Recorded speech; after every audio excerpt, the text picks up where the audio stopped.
Previously, a flashback occurred to cover the more specific details of the week that the game before skipped over to get to the important part about the group being invited to a ball. Bertrand did a fair bit of training with Ren and Zarakir, much to Kess's great approval, as they got to watch three sweaty men work out daily. Nova asked Kess to do a tarot reading for him.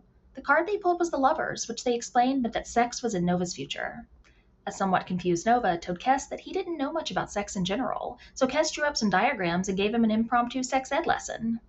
The rest of the group showed up during said lesson, and Isaac quickly joined Nova in his note-taking on the topic. During the conversation, Bertrand chimed in to admit to the others that Indra had kissed him. While he explained everything, eventually admitting that he didn't feel the same way about her, an embarrassed Nova slipped out of the room. Isaac followed Nova for a walk and talk, and it quickly became clear that Nova had a crush on Bertrand. Isaac tried to make him realize that, and provided a few small pushes. Back at the tavern, Adria made it clear to Kess that they weren't allowed to sleep with anyone in her immediate family.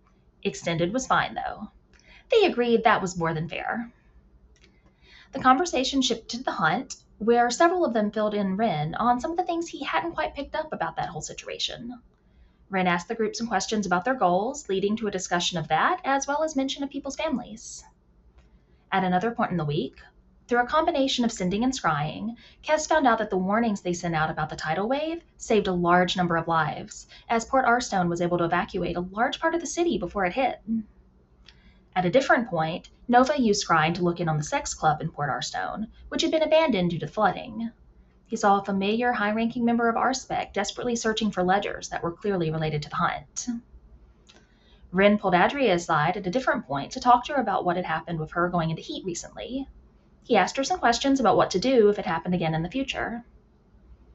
Zarakir spoke with the leader of the Gith excursion. He confirmed that the islands appeared to be clear of all Illithids, and told Zarakir that he'd done an adequate job. In the aftermath, Zarakir's tattoo itched as his rank went up.